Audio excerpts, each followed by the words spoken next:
Joining us in the studio is Nora calling in from Johannesburg, South Africa. Nora is a German who just adopted an African child. The baby is 9 months old, if we're correct. She'll be joining us to tell us about her journey of adoption, how long it took, and some of the pleasant surprises that this adoption journey has brought into her life. Thank you so much, Nora, for joining us today on the show. Thank you. Thank you for having me.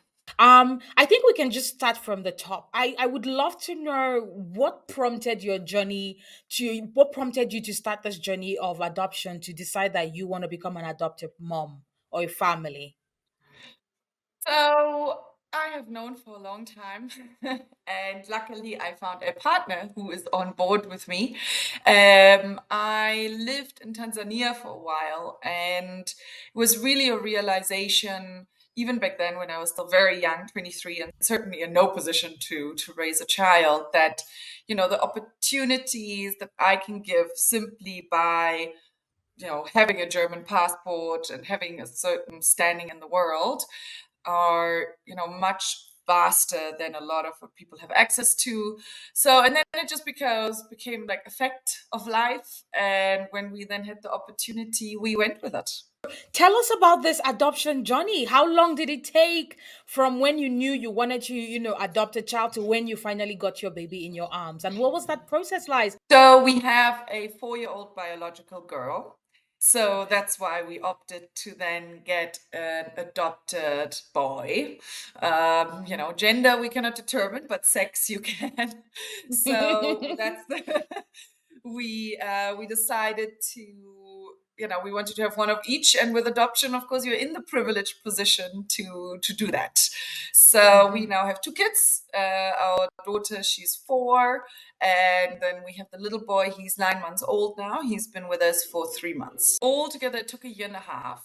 It can Wow. be faster. We also took it a bit slow and sort of, it took a while to get the papers together. So if you really push it, um, it's about as long as a pregnancy. Ours was a bit longer.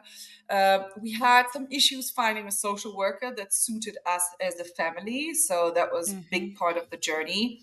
And it was certainly not that in the end we found the perfect person, but we sort of found someone we could work with. But I think ideally, you really want someone because it's a very personal. They look at your finances, your marriage, your family Wow. dynamics. They ask very personal questions. So, I mean, you ideally want someone who you feel safe with. Walk us through that moment that you finally met your baby. So we had got the phone call on Thursday. I was actually in Kenya at the time. I flew back Saturday morning. And first we got the call and we were like, we can't do it. We're totally not ready. So we were there, and then at 1 o'clock at night, I texted my husband. That was the Thursday night. And I was like, we have to do it. Now that we know he's there, we have to do it.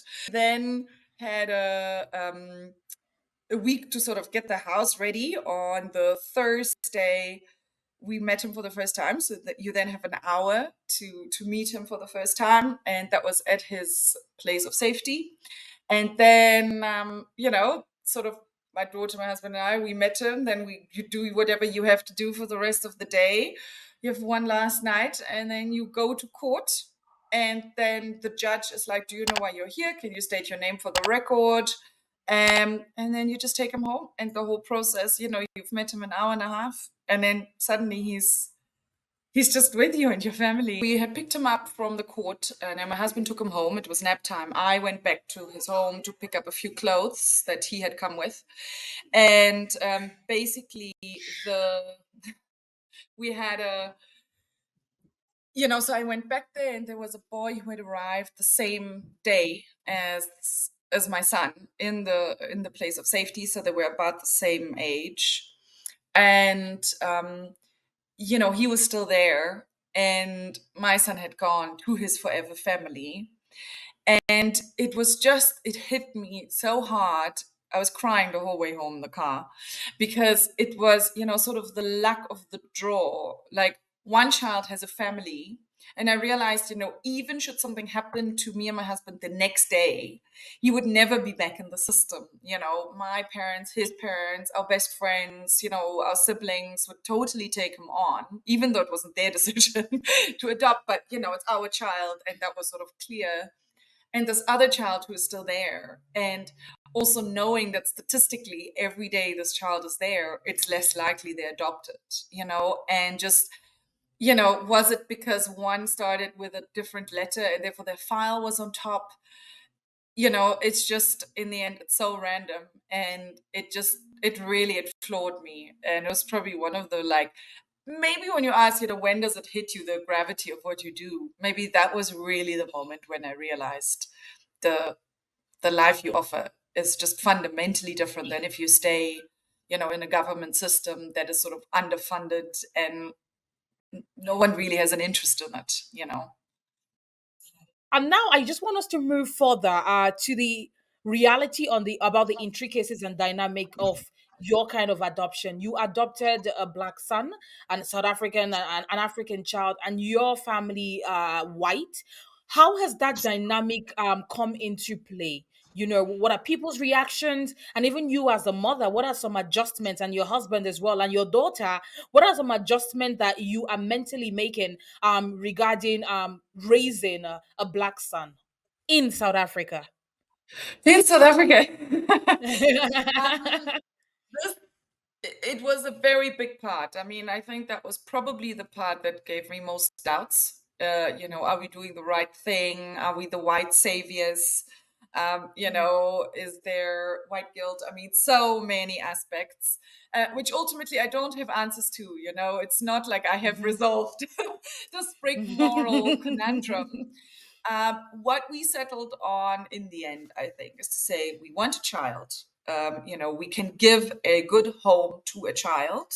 This Yeah, child in South Africa will be black because, that's just the socio-economic and demographic realities of the country.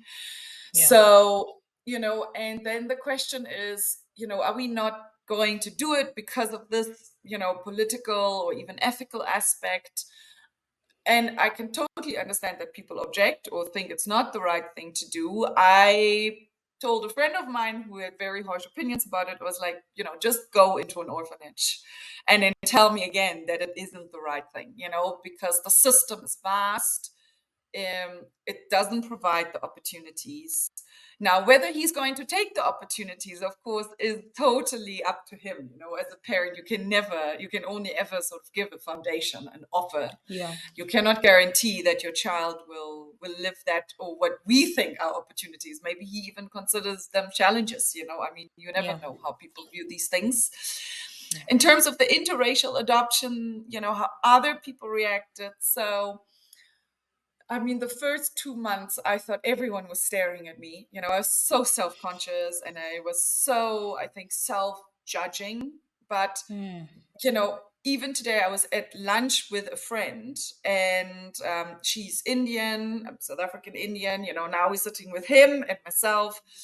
And it's just more than with my biological daughter. And I do think that is a big race or interrace situation. Almost every second person walking past feels that they have to make a comment. And a lot of mm, them are positive. Your child is so cute.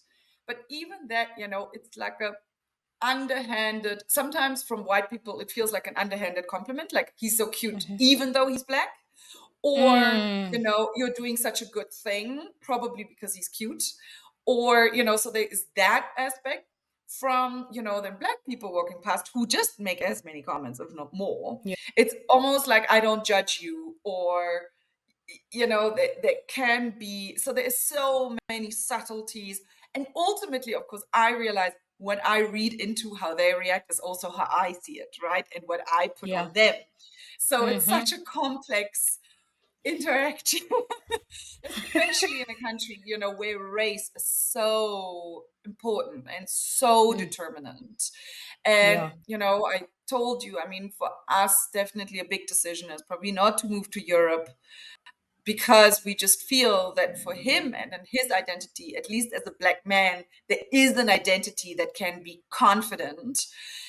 In Europe, very different dynamic, I think, you know, and as I said, not all of Europe and not every school, and it depends, but I think there Yeah. can be a lot of other things.